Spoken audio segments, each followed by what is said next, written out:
ẹ̀dọ̀kí ìròyìn lórí Benbeyeke TV. Lónìí nílé-ẹjọ́ gíga ìjọba àpapọ̀ tó fìdí kalẹ̀ sílùú Àbújá rán ọ̀gá àgbà yányán fún iléeṣẹ́ ọlọ́pàá Usman Alkali Baba lọ sí ẹ̀wọ̀n oṣù 3 fún bó ṣe kọ etí ikún sí àṣẹ ilé-ẹjọ́. Adájọ́ M.O. Ọlájúwọ̀n ló gbédájọ́ náà kalẹ̀ pé kí ó wà lọ́gbà ẹ̀wọ̀n fún oṣù 3 tàbí títí di ìgbà tó bá tó gbọ́ràn sí àṣẹ ilé-ẹjọ́ lẹ́nu, eléyìí tí ilé-ẹjọ́ ti pa fún un láti ọjọ́ 21 oṣù kẹwàá ọdún 2011. Ṣáájú ni Patrick Okoli tó jẹ́ òṣìṣẹ́ ọlọ́pàá kan ti pe ẹ̀sùn tako ìdádúró àti ìfẹ̀yìntì rẹ̀ lójijì lẹ́nu iṣẹ́ ọlọ́pàá bí èyí tí kò tọ̀nà, tí ilé-ẹjọ́ sì ti pàṣẹ kí ọ̀gá àgbà yányán fún iléeṣẹ́ ọlọ́pàá Usman Alkali Baba kó tètè gbà wọṣẹ́ padà lẹ́yìn ọ̀ṣọ́kà, àmọ́ tó kọ̀. Ilé-ẹjọ́ ti wá ní kí ọ̀gá àgbà ọlọ́pàá yìí kó tètè lọ san mílíọ̀nù 10 náírà fún ìpalára tí èyí ti lè ṣe fún ọmọkùnrin náà, ìyẹn Patrick Okoli tó jẹ́ òṣìṣẹ́ ọlọ́pàá tí wọ́n fipá dá dúró láti lọ fẹ̀yìntì. Ẹ subscribe sí Benbeyeke TV lójú òpó YouTube yín, ẹ tẹ notification bell option all, ẹ like kẹ́ comment ló bá tán. Iléeṣẹ́ ọlọ́pàá ìpínlẹ̀ Bauchi ti pàṣẹ kí wọ́n lọ fi ìyàwó ilé kan tó jẹ́ ọmọ 20 ọdún Mariam Ibrahim sí àtìmọ́lé náà nípínlẹ̀ Bauchi lórí ẹ̀sùn ṣíṣekú pa ìyálé rẹ̀ ìyẹn Hafsat Ibrahim pẹ̀lú ọmọ odó. Alukoro fún iléeṣẹ́ ọlọ́pàá ìpínlẹ̀ Bauchi SP Ahmed Mohammed Wakil ló fàtẹ̀jáde yìí síta. Ibrahim Sambo tó jẹ́ ọkọ ọmọ 40 ọdún lòun ní tiẹ̀ lábúlé Gàá níjọba ìbílẹ̀ Alkaleri nípínlẹ̀ Bauchi ló lọ́ọ́ fi ọ̀rọ̀ náà tó iléeṣẹ́ ọlọ́pàá létí ní kíákíá.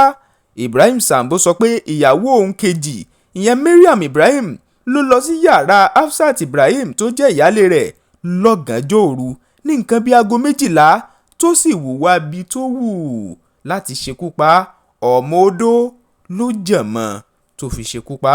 Wọ́n gbé ọmọbìnrin yìí lọ sílé ìwòsàn, ṣùgbọ́n ilé ìwòsàn tó wà lágbègbè ọ̀hún gan ni wọ́n ti kéde pé ó ti padà gbẹ́mìí mì. Iléeṣẹ́ ọlọ́pàá ti ní ìwádìí ṣì ń lọ o lẹ́yìn epo wà látìmọ́lé láti lè fi gbé ìgbésẹ̀ akin kó lè jó lamba pa níwájú òfin. Ẹ subscribe sí Benbeyeke TV lójú òpó YouTube yín, ẹ tẹ notification bell option all, ẹ like kẹ́ comment ló bá tán. Agbẹjọ́rò fún adarí ikọ̀ IPOB ìyẹn ìlú olómìnira ti Biafra tí wọ́n ń pè fún Aloy Ejimakor ti kọ lẹ́tà pè fún ìtúnisílẹ̀ Nnamdi Kanu tó jẹ́ adarí ikọ̀ IPOB. Lẹ́tà náà ló kọ sí ọ̀gá àgbà àjọ DSS Yusuf Magaji Bichi. Nínú lẹ́tà náà ó ní ẹ̀dà tí agbẹjọ́rò àgbà fúnjọba àpapọ̀ Nàìjíríà nínú ìyẹn Abubakar Malami ó kọ ọ́ síbẹ̀ pé ó ti tó àsìkò tó yẹ kẹ́ ẹ tú sílẹ̀, ó sì ti pé ọjọ́ 21 tílé-ẹjọ́ ti ní kí wọ́n tètè tú Nnamdi Kanu sílẹ̀. Agbẹjọ́rò Kanu sọ pé bí wọ́n ṣe ti Nnamdi Kanu mọ́ àkàtà wọn síbẹ̀ kò bójúmu tó sì tako òfin orílẹ̀-èdè Nàìjíríà lẹ́yìn tílé-ẹjọ́ gíga ìjọba àpapọ̀ tó wà ní Umuahia àti Abia tó ti gbé ìdájọ́ rẹ̀ kalẹ̀ lórí ẹ̀. Ó ní ẹ tètè tú sílẹ̀, ẹ ti tako òfin orílẹ̀-èdè Nàìjíríà. Ẹ subscribe sí Benbeyeke TV lójú òpó YouTube yín, ẹ tẹ notification bell option all, ẹ like kẹ́ comment ló bá tán.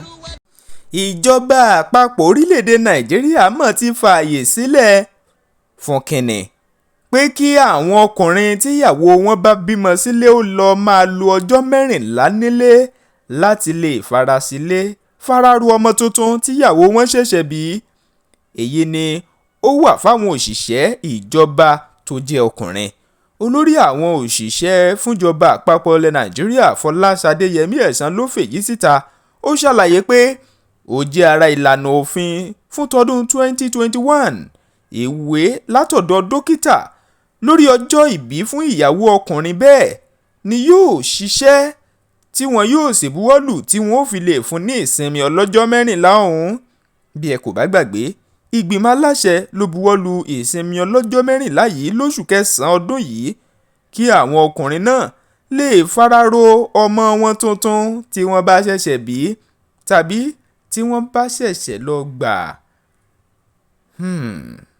ọ̀pọ̀ àwọn òṣìṣẹ́ nínú wọn ti bẹ̀rẹ̀ sí dùn pàápàá lọ́kùnrin pé ẹ ṣeun o ìjọba àpapọ̀ ẹ ṣèyí náà.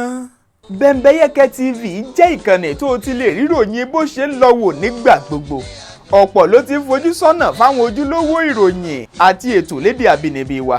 kí ẹ lè máa rí wò ẹ subscribe sí Benbeyeke TV lójú òpó YouTube yín. ẹ tẹ notification bell option all ẹ like kẹ́ comment ló bá tán. gbogbo ìgbà tí ìròyìn bá ti balẹ̀ wàjà ní ìsọfúnni yóò máa dé sọ́dọ̀ yín. Benbeyeke TV ojúlówó ìsọfúnni ẹ máa wò ó lóní Benbeyeke.